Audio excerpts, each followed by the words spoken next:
insulin secretion in pancreatic islets via multiple dynamics.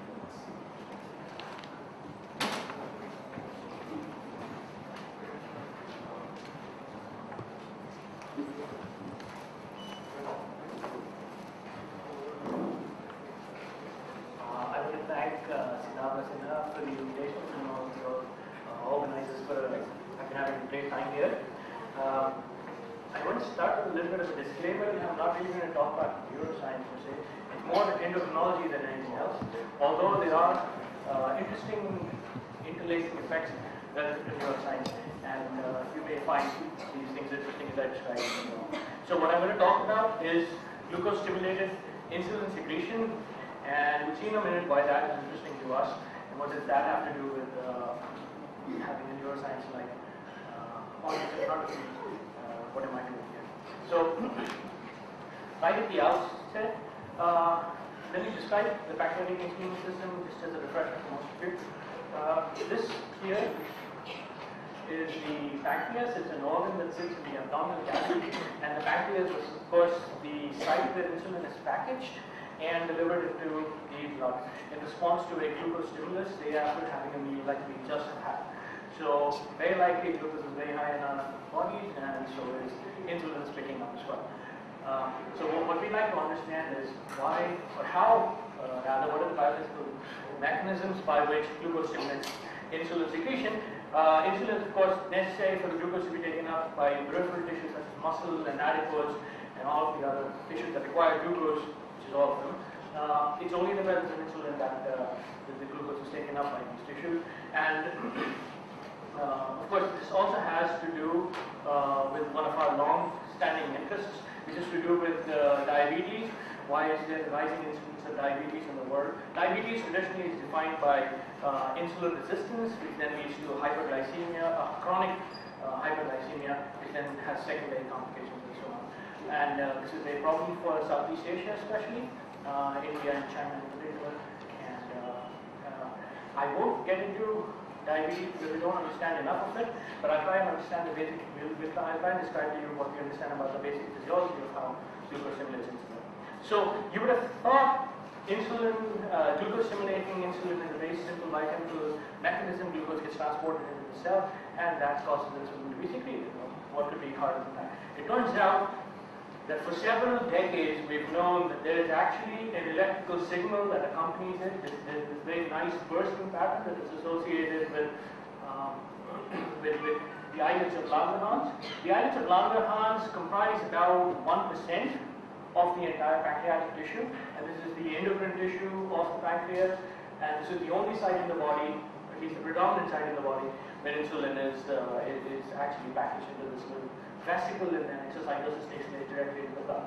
So in the islet of Langerhans, there is a wonderful bursting pattern that is associated with it, with insulin secretion, and this tissue here is dominated by gap junctions. There are no synaptic couplings in this, although this tissue is capable of being excited by cholinergic input. There are no evident synaptic kind of structures that are there present in the line of Langerhans. I'll talk a little bit more about the geometry and the connectivity, if that's going to be important for the theory that we're building. So what does a bursting pattern like this have to do with secretion of insulin? This is what we like to understand. Notice a very interesting trait of this. This is on the order of several minutes. It is a hormonal review, in a sense. This is on the order of burst interval is on the order of about 5 minutes. So this is very, very, very slow compared to neuronal time scales. So the interesting question that's going to arise for us is, what are ion channels doing there? And in fact, we sort of understand what the ion channels are doing there, but how does it bring up? How is such a slow rhythm brought about in the context of ion channels, which are relatively, which are accompanied with relatively fast neurons and such. So this is what we like to understand, this kind of behavior. How is it a slow time scale is arising in this scenario? So a little bit about the pancreatic tissue itself. As I said, the endocrine tissue is about 1%, so it's a very small fraction, nonetheless a very important fraction. It only requires a little bit of insulin to actually stimulate glucose uptake in all of these cells. Glucose rises in millimolar quantities and insulin rises in picomolar quantities. So, it's a gating signal more than anything else. If you look at the islet close up, this is a canonical diagram of a mouse islet. You see a core of beta cells, about say 1,000 beta cells on the order of between 1,000 and 5,000 beta cells, and surrounded by a layer of mantle of alpha cells. Alpha cells secrete glucagon, if you recall from basic biology, and then there's also delta cells in there and so on. And we're only starting to understand how alpha cells and beta cells are in contact and how they interact with each other in terms of glucose homeostasis and the rest of the body. But what I'm going to talk about largely here is the beta cell physics.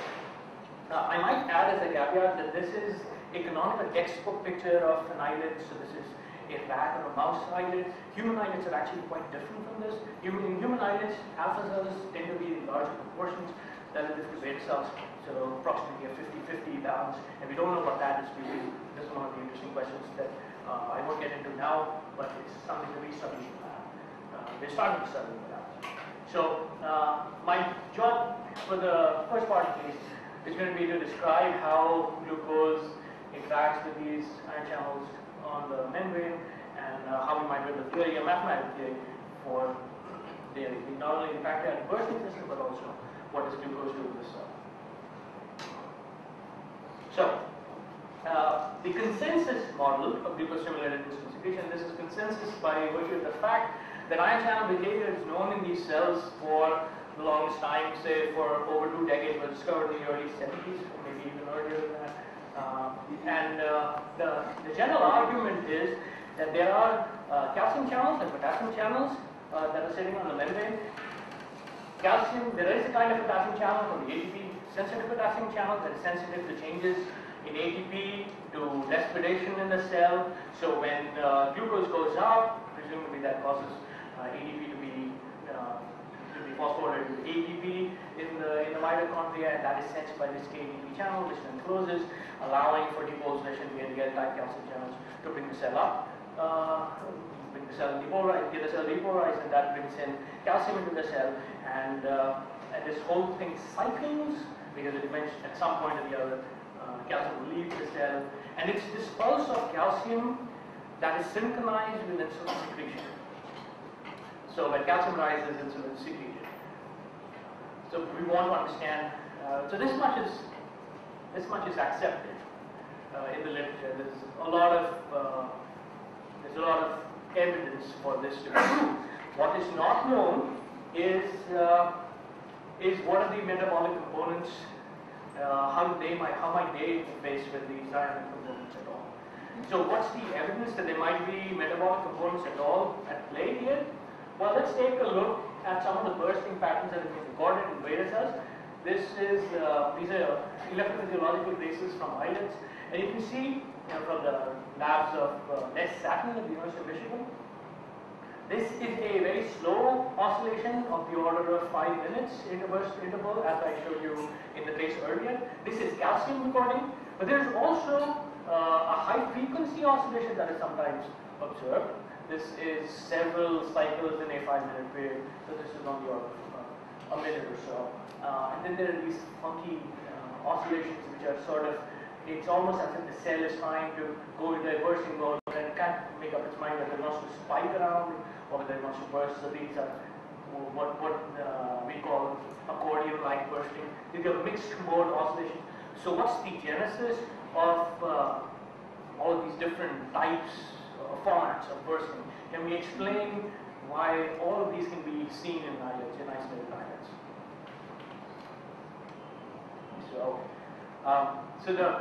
the ideas that have been developing in the field for say the last 10 years or so is to look at an evolutionary viewpoint, and that is to say, well, we know that ion channels are known to be important in these cells, and both ion channels are in ancient behavior, and so is metabolism.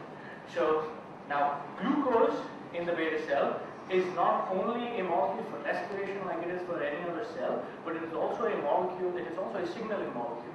So could it be that the beta cell has integrated metabolism and anti-angiogenic behavior at some early point in evolution, and that these two features, and that these two processes are entangled in the beta cell because glucose has this dual personality in these cells. So that's what we'd like to ask. So what's some of the data that supports this kind of an argument, or that provokes this kind of an argument? Well, here's some oscillations recorded from Paul Kennedy's lab in Kennett, Michigan, I think. This is calcium. You can see three different kinds of patterns. One is a fast oscillation, one is a very slow oscillation, and then there's these mixed mode oscillations mixed sort of oscillations that I spoke of. You can see that oxygen and zinc is oxygen oscillates in these cells, and zinc is a surrogate for insulin because the C-peptide chain is wrapped around a zinc ion, which is then packed into a vesicle, into an insulin vesicle. So zinc is seen to oscillate in tandem with the calcium, but then there is oxygen that's oscillating, and one asks the question, well, why could oxygen be oscillating? And the answer that comes across the end is that, well, metabolism is oscillating in these cells. So somehow the electronic components that are oscillating are driving a metabolic oscillation. Well, is that fair to say that? That's the question we'd like to ask. So we need to build a model that will allow for not only electronic components, the electrical components of the cell membrane to oscillate, but also which will have some involvement of metabolism in the sense of oscillations. I think I've already said this. So here's one way to go about it, and this is setting up the stage for a model that is being written down by Richard Bertram at Florida State, R.D. Sherman at NIH, and their collaborator Les Satin at the University of Michigan. So I'm going to describe that model to you in a little bit. I'm setting it up now. Well, here's the idea. We know that glycolysis is one of the processes that are known to oscillate in cells, and it has the right time scale. It has a 5-minute, 10-minute, or a 15-minute time scale to oscillate on these slow time scales. So the question we'd like to ask is, might we expect glycolysis to oscillate in these cells? And if it is, then how does it interact with the electrical components? So here's a possibility. Let's say glycolysis is active.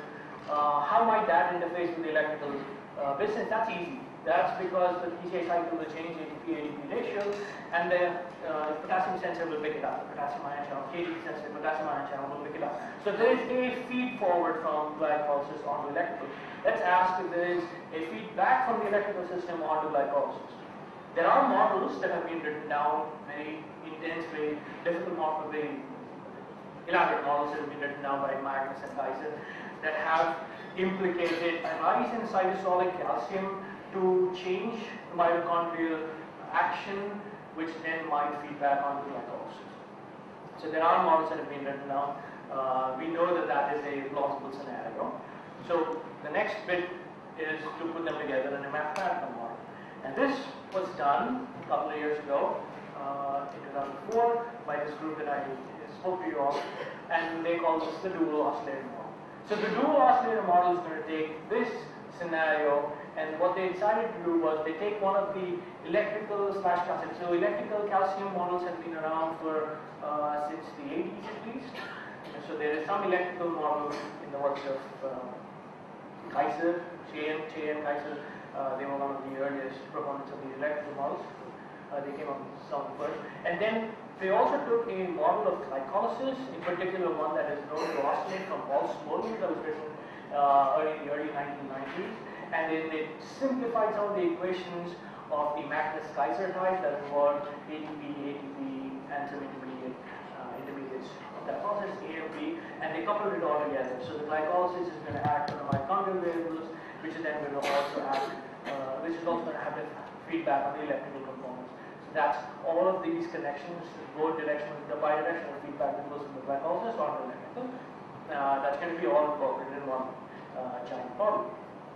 So those are the equations, And I'm not going to walk through all of this, it's pretty intense, except to point out that here's the usual Homogenized framework for writing down the voltage, memory with voltage potential, there's a potassium channel, a calcium channel, a calcium-dependent potassium channel, and a ATP channel. So that's just to show you the makeup of the ion channels in these cells.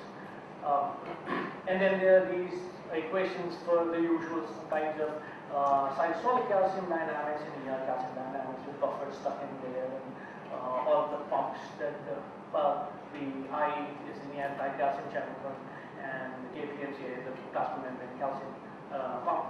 So this much is a voltage calcium model, and then there is glycolysis itself. So in this model, this is called Smolen's bit. In the Smolen model, the variables that he keeps track of are G6P and FPP, fructose 6-phosphate and glucose 6-phosphate. Those are two variables. I'm sorry, FPP, fructose 1,6-bisphosphate. And these have feedbacks onto the AMP system, the ADP system feeds onto this via this equation. This equation was written down by Richard Bertram on the basis of reductions following the kinetics and this kind of dynamics. So those are the equations used. And here's what the model is capable of achieving. The model, if you tweak around, play around with parameters in the model, and there's not that many parameters that we need to control. There's KCA, KCA, and GCA, and a bunch of other variables that you need to control, about 5 or 6 different parameters. And this model is able to produce all of the oscillations that are relevantly seen in experiments. So here, for example, is a fast oscillation. This is in minutes. This is a slow oscillation on the order of 5 minutes. This is faster than that. Here's something called a compound bursting. This is bursts of bursts. This is a group of bursts that fire very rapidly, and then there's a large cohesive here. And then the group of bursts that fires again. This is something in the lab called compound bursting. Here's an accordion kind of bursting. The bursts never happen very large. Quiescent here, it is largely active in terms of bursts, but they go in and out in terms of the frequencies of these bursts. This is something very interesting called sub-threshold bursting, but this looks as if it's not even doing anything, but there's a small ripple of memory potential. How does it matter? Well, for the longest time, people did not see slow bursting, presumably because they were not looking for traces long enough to pick up slow bursting. This is a very good indicator, as the theory will point out, of metabolism oscillating in these cells. So my argument is going to be electrical activity is able to oscillate on its own. This is known from various and sundry sources, that glycolysis oscillation is going to interface with electrical activity to produce all of these different patterns. And I'm going to show you a subset of these, in particular the slow bursting pattern, as being relevant in how we understand that. Okay, so we wrote a paper a couple of years ago that we tried to understand then how is the electrical component, how is the electrical bursting interface with the metabolic bursting. So I'll show you a little bit of that. So for those of you who follow classical bursting models in the work of, for example, Eugene Izagevich and others, the models that have been written for bursting in pancreatic cells have what is known as a square wave burster or a fold homoclinic type. What that essentially means is that there are two states the system is able to be in. One is a state of equilibrium and the other is a state of chaotics. And these two are, the system is bistable, so they're existing at the same parameter value. And another slow variable in the early models was calcium, drives you between these two systems, between these two states ordinately. So there's a hysteresis loop in there. Calcium changing in the one direction will take you along to the fold point, and then the system has no alternative but to go up into an oscillatory state, which is then traversed in the opposite direction and falls off a homoclinic back into a cycle state and so on. And this process is how mathematicians understand bursting in these cells. This is a model of just the electrical components. So this is 3 or 4 equations at best. Voltage, one of the gating variables, say calcium cytosolic, and if you push the analogy too far, maybe you can build in calcium ER as well, although that has an interesting set of dynamics and completely different set of phenomena arise over there, which Richard has clarified in great detail. I won't talk about that. For me, ER calcium and cytosolic calcium are going to be taken on an even key. Okay, so those are the equations, again, just to get an overview of things. And I draw these arrows to point out that this system is ADP, G6P, FBP system. In general, we're going to expect this to be a slow system because it involves a slow time scale. We're going to expect this system to be able to have fast dynamics and what the bidirectionality in this is for calcium through the macroscopic effect feeds onto the ADP equations into the mitochondria, and ADP of course is a sense of ADP is a molecule that is sensed by KDP. Actually, the ADP is sensed by the KDP channel. So these two systems are going to interact with each other. Let me split them up and show you individual components of what the electrical activity is doing in this model. The electrical activity has this relatively clean. This is similar to the fold homoclinic scenario that I showed you. In fact, it's exactly identical except for a couple of nuances. So here, these are states, even though I don't show them with oscillations riding on top of them. This is the state of oscillations. This is a state of equilibria, and presumably one is going to be able to travel back and forth between these two, complete the hysteresis, and get a bursting back. If anyone wants to discuss it, there's a lot more to it than that. But let's just go with this much for now. This here is the glycolytic system. Oh, I forgot to say that I'm making it stationary. So the way to break the two systems is to assume that glycolysis is not doing anything dramatic in terms of having the dynamics. It will make it immediately a parameter, and then watch what happens to the electrical subsystem. In this, I'm going to take the loop going the other way, the feedback going the other way. I'm going to freeze calcium, because calcium it becomes a parameter for the ADP, FBP, G6P equations. So this is the state of glycolysis. And this is influenced by the amount of glucokinase rate that is there. So that is to say, glucose will affect this.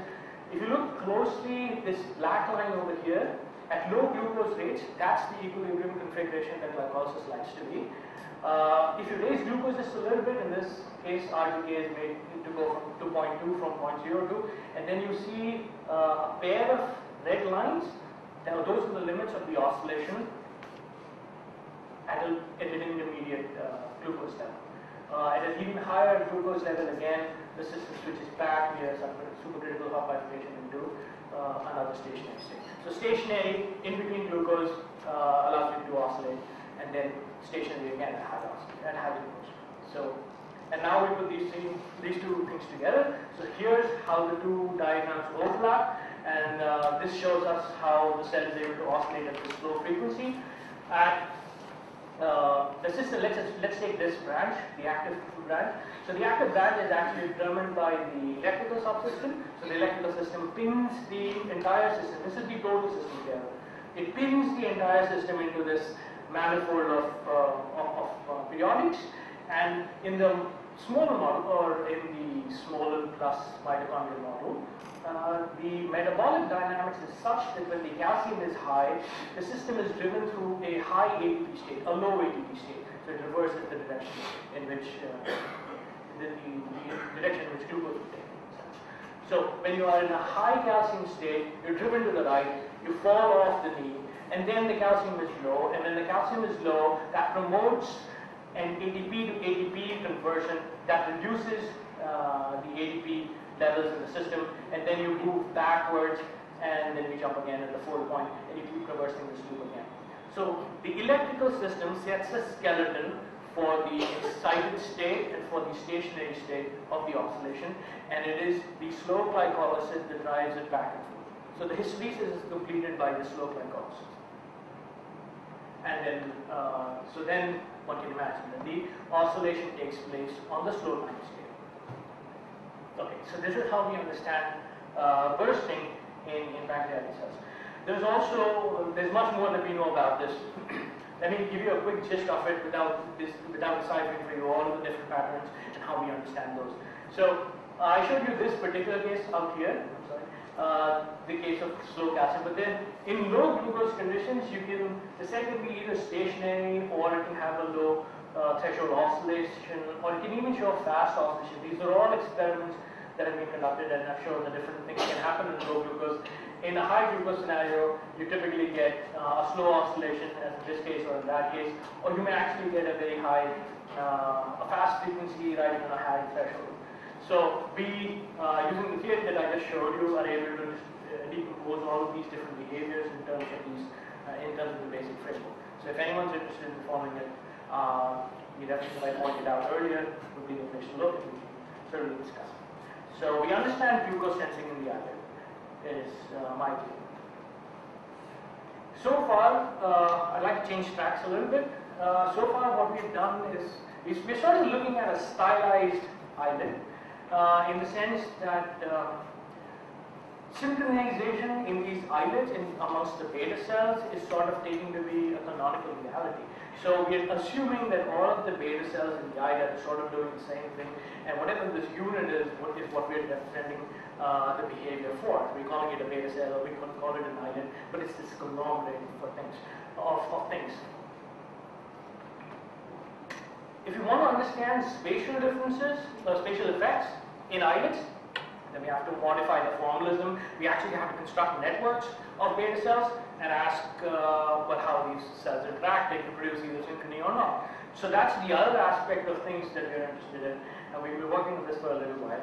We use homogenization theory in order to build tissue scale models, tissue being the islet and cells being the beta cells. In fact, there is a third subcellular scale that I'm not going to talk about, which involves ER calcium interacting with cytosolic calcium. So this is work done with at different times with Amber Friedman, Martha Sherman, and James Sneed. And I'm going to try and tell you a little bit about what we want to do when we do homogenization. So homogenization is going. It's traditional in the cardiac field where you have tissues that are electrically excitable, tissues that are electrically coupled. So homogenization theories have been around since the 90s in the form of cardiac bidomain models, where the New and Kasalska, I think, is the first reference where they derived the bidomain equations for cardiac tissue in terms of a homogenization argument. And we are interested in a homogenization argument, apart from traditional reasons, is because we'd like to understand how is it that this packing of the spheres, these are the individual islets here, these are individual beta cells here, what is the influence of this geometry on the conductivity properties, the effective conductivity and the effective permeability of different species, of the conductivity of the electrical phenomena and permeability of calcium and other species that are passing across between these in these cells. So the general framework of homogenization theories is to consider large spheres. Beta cells are very close to spheres, so we consider spheres. And gap junctions are holes in the syncytium. So this is known as the syncytial model. This was developed for bidomain, as I said, for the cardiac models first. And we did it for islets because it hadn't been done for islets, and we'd like to know the answer for islets, and not for cardiac tissue, which is a different kind of issue. So we did that.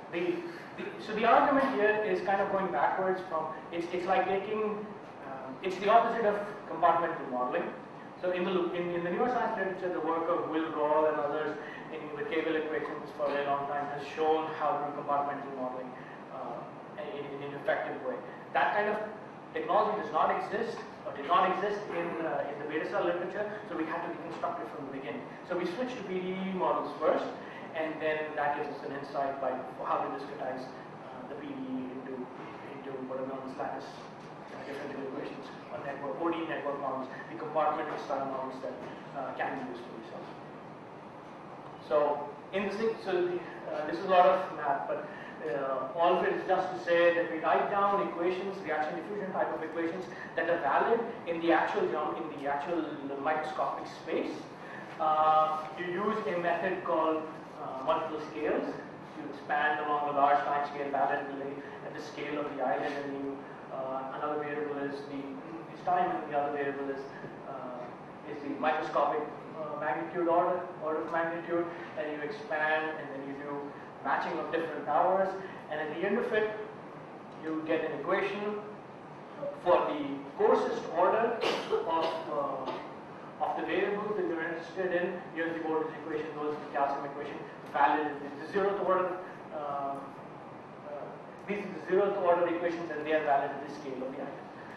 So all I want to show here is that this is a reaction diffusion kind of equation, and what we're really interested in calculating on the basis of the microscopic geometry is what these numbers are. Is effective diffusion coefficients or effective conductivity coefficients.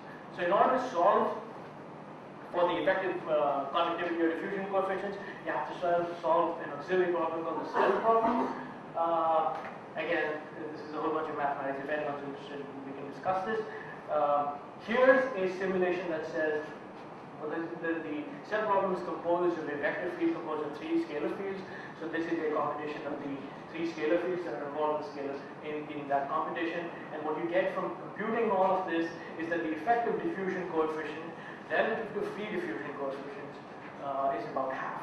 That is to say, constrained by this geometry of having to travel through these different spheres, through these little holes in the syncytial, diffusion is effectively slowed by a factor of 2. And so is conductivity. That's all it says. And it takes a bit of work to get there, but that's the order of magnitude in this model for the effective diffusion coefficient. Okay, so that's all good and well, and this is just mirroring the calcium bidomain homogenization ideas. But that's a little bit bothersome because syncytial models assume that gap junctions are holes, but as we've seen in several talks, including Matsala, that the gap junctions are a lot more intricate structures, and they're a lot more nuanced. There are all these connection molecules. So there's this plaque which allows for several pores that allow things to pass through species plus and so on. So how do we want, if we wanted to build in this structure, how do we go about it? And I think the reason we need to build this structure in is because assuming a big hole leads to problems. So I want to try and convince you that part of that argument, that we can do better than simply assuming syncytial models. So, recently I've been working with James Sneed to come up with something called the doughball model. And the doughball model, each cell is sort of a unit, and it is separated from the next by a gap junction plaque. So these spacers, these blue spacers that you see between cells, is a gap junction plaque. To remind you, the syncytial model would just simply assume a hole between these two, and things are just getting across. We assume a particular structure for these and ask, well, how do the equations change? If you put in something, what we have to address is what are the constitutive equations for what goes on at the plaque itself. At the plaque itself, what we do is we assume an interaction of the form so the flux that is going across, instead of having a simple continuity type of relationship, is directed by what's the voltage here and what's the voltage there, and the difference drives the flow. So in that sense, it's different from the usual syncytial model. We insert a parameter called G. G stands for the relative strength of this flux, and I'll say a little bit more about G, what that does. So we write these down, proceed with the homogenization. Again, you get reaction diffusion equations of a very similar type. What's different is that you actually have to solve a cell problem for this doughball coupling in a slightly different manner, in a completely different manner. In fact, but now you have to solve a cell problem that involves 2 cells sitting in this periodic unit, and you have to have the rule for how the flux changes, the rule given by this equation, essentially. Okay? So we go through this, and as a snapshot here is the computation. So there are 2 cells in this periodic unit cell, and they're interacting through this doughball style of coupling that I described here. One solves the cell problem for this, and what's the answer now for what the effective diffusion coefficient is? Well, we have a parameter in there called G, which is the relative strength of the plaque coupling relative to cytosolic coupling. So I'm going to take G and plot it on the x-axis. That's my parameter, and we're going to plot the homogenized diffusion coefficient as a function of G. So here's how you get the sigmoidal curve, which is very well fit by this equation here. And here's how we read this. So at very large G gap, G gap is again a sort of a parameter, a dimensionless parameter that stands for the dielectric gap junction plaque versus the cytosolic gap junction canals. Right? So at very large G gap, you asymptote towards the syncytial model state. So essentially you come close to 0.5 in terms of the effective diffusion coefficient. As you go away from being the syncytial model, that state, as you tune up, you go in this direction, as you tune up the dielectricness of the gap junctional plaque, you go away from being purely cytosol that you have to pass through, you make it denser and denser, you make it harder and harder for the conductivity to pass through, and for the permeability to be, and the permeability becomes lower, and then you start moving towards zero. So G gap gives you a tunable parameter that stands for how much of the gap junctional plaque is a lipid versus how much of it is pores, connection pores that allow for direct discharge. So we have this parameterization of the effective diffusion coefficient. Let's see how we might use it. So what's the point of going through all of this? Let's take a small case study. One of the questions that is endured in pancreatic modeling in the field of modeling pancreatic tissues is to ask how strong are gap junctions. There are estimates in the literature available, of course, and there are problems with every sort of experiment that you can do. You can do a paired recording with two sharp electrodes, and then you are excising away two cells from the entire tissue, and so on and so forth. So all of them have been criticized. Modelers have tried to assess this problem by doing a modeling study. So a couple of years ago, the lab of David Briston did this very wonderful experiment in a microfluidic chamber. Here is a microfluidic plate. They place an islet in this actuator, they press it between these two, and they allow for different concentrations of glucose to be flowing on the two sides of the islet. So this side of the islet is high glucose, and this side of the islet is low glucose, and what they're expecting to ask is, if this side of the islet is oscillating, if it's stimulated, do the gap junctions carry that oscillation all the way across to the side that is not stimulated on its own? If the waves travel all the way across, then gap junctions are doing their job, they're synchronizing the islet, and so on. If the waves do not travel across, then the gap junctions must be weak. So the answer that they found was that waves do not travel across. The site that is excited shows oscillations, but there is a level beyond which this wave does not penetrate all the way to the islet. So we wanted to ask if we could reproduce this sort of experiment in a modeling setup. So we used a doughball model to see if we can do this. This is still an open problem, and I'll like to tell you why. We don't know how to do this with the Dual-Oscillator Model dynamics and the doughball gap junction. It seems to be a hard problem.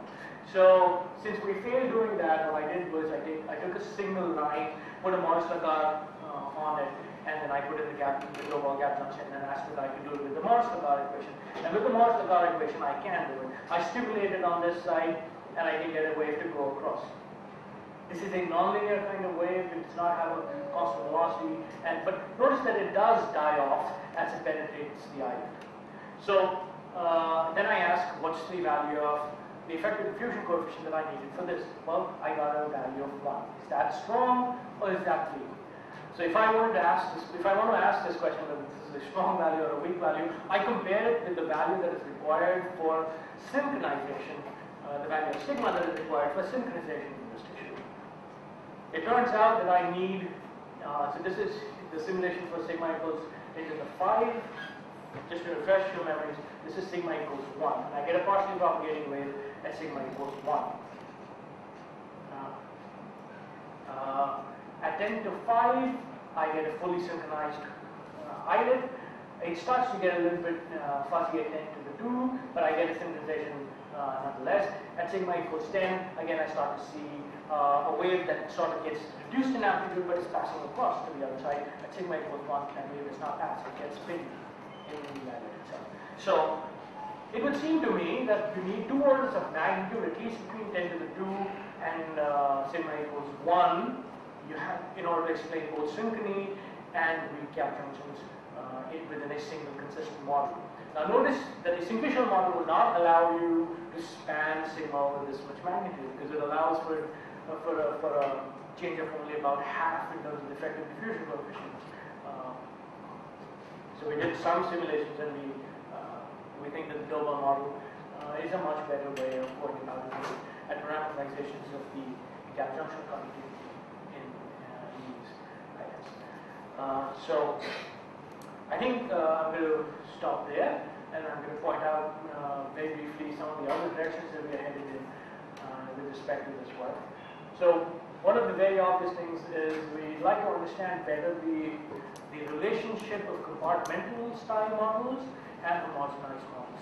There are interesting theoretical results that state that that the behavior could be fundamentally different between lattice differential equations and full PDEs. So we'd like to explore that further. Of course, I pointed out to you earlier that I used a Morrison curve for this toy simulation, and I'd like to know the answer to what a doughball model does. It seems to be an interesting and challenging problem. We don't quite know where the difficulty lies, whether it's to do with the theoretical arguments or whether it has to do with the numerics of computing it. But that's an open problem that we're working on. So again, we're working on numerical schemes to improve performance in all of these models, which is a big deal for us. We've also worked on, I haven't said anything about actual insulin secretion, how granules are secreted in the presence of these oscillations. So there are separate models that we're working on with respect to insulin secretion, the traffic of vesicles from the Golgi body all the way down to exocytosis. And at some point, we'd like to build a more comprehensive multi-scale view of these things where we can embed a PD islet, doughball islet with dual-oscillator models, and adding on the vesicle secretion models as well. In a related but separate work, we're also looking for metabolic markers in human diabetes studies. This is done with collaborators at the University of Pune and medical officers at KEM Hospital. And we're looking to ask if we can use the metabolic profile of diabetic patients to understand better how they respond to diabetes treatment or what's different in their physiology per se. So we've not done any physiology in that direction, so if anyone of you is interested, I'm happy to come. With that,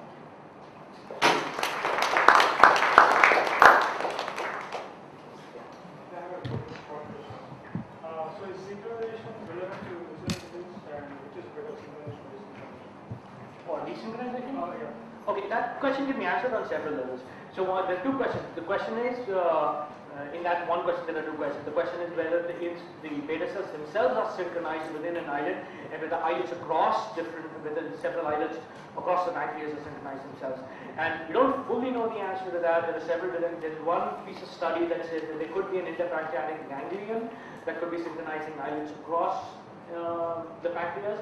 Another similar theory is, for example, that the blood flow is in a certain direction, that all of the islets tend to see glucose almost at the same time, so they tend to be synchronized. And if they have the right frequency, then they will stay synchronized on these time scales. A third theory is that these synchronizations are mediated through liver and the glucose oscillations. These are the key components that synchronize islets. So that's intra-islet synchronization. Within the islet is actually fenestrated with blood vessels, so the islet probably sees glucose all at the same time. So it's not essential that gap junctions are synchronizing beta cells within the islet, but then if they're not doing the job of synchronizing, what are they there for? So the jury's out on all of these questions. So again, drawing analogy with the cardiac system, can you think of something like an ECG for the pancreas, where for the classified elements? Well, in principle, it's possible, but the field does not like to be invasive with respect to. Just to get data like for animal models, and then. I don't immediately recall anyone doing an ECG on pancreas, but in principle, it's possible. So if it gets really important, then one might develop biosensors for doing that. That would be a novel approach. I mean, it seemed like you were putting a lot of effort into validating the numerics of your model, comparing it to buckets, and that kind of thing. Do you have a similar effort with collaborators or your own work to tighten the experimental basis? Yes. So we work very closely with Les Sattin's lab at the University of Michigan. All of this work is indirectly or directly influenced by his actual work. So are you able to suggest experiments? Yes, we are. Well, there's many of them that we've suggested, and some of them we have been carried out.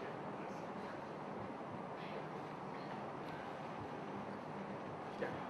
So in your oscillation model, is there any role for feedback from insulin signaling itself onto the islet cells? And is there any dynamic shuttling of the glucose transporters? So in muscle and other tissues, right, GLUT4 gets upregulated. Does that happen in that? Yes, that's a great question. Because it doesn't need to be in this model. So the model itself is independent of both insulin feedback as well as changes in glucose transporter densities. That would have to involve a systemic model, and we have a little bit of work in that direction, but we are not quite sure, so we have to put it out there. But I think it would be important. Not so much the insulin feedback onto itself, but maybe insulin feeding onto glucagon, and what is glucagon doing at the same time as insulin is. That story is not yet developed. So, this is a question regarding this classification between spikings and just back from the show. Since you made a solution to this connection with other examples you showed, you know, further if you have inclined tissue bursting seems to be much more effective at recruiting calcium for. I'm sorry, what was that last bit? Which you Referring tissue, for example, bursting patterns seem to be much more effective at recruiting calcium for causing the contractions rather than simple spiking. Is it more whether in fact because there is certain patterns that are much more effective for okay. That's a deep and difficult question that I've been struggling with for several years. We don't understand what these different patterns are doing. It seems that the canonical pattern is the slow bursting, but then there are the fast bursting will reproduce an insulin dose response curve almost as well. So I'm not in a position to state exactly what these different patterns are there for. Last question. Now, once shown, like, is there a number of how many gap junctions are there? And does it matter? Somehow strength should matter, right? Yeah. The numbers are not completely clear, but it will matter. Whether having gap junctions at all matters, whether it matters to the insulin secretion, whether gap junctions are strong or weak, I don't think that is an important question. But I think the business of trying to figure out how strong gap junctions are is independent in its own sense. It's an academic exercise, it's not important. Other thing is that you brought in this integration neural models of bifurcation and so on. But now there are these other ideas about how you could get bursting, not explained in terms of bifurcations and so on, but in terms of multiple scales of adaptation of spectrums. And I wonder if those models, they could provide additional. So whose work are you referring to? This is Kobayashi's model. So he, maybe we can talk about it. So he basically introduces several time scales for adaptation. Adaptation of. But there are several time scales in the problem just by the nature of it being bursting at these different time scales. But I'd have to talk to you more about the adaptation. Okay, let's thank the speaker again.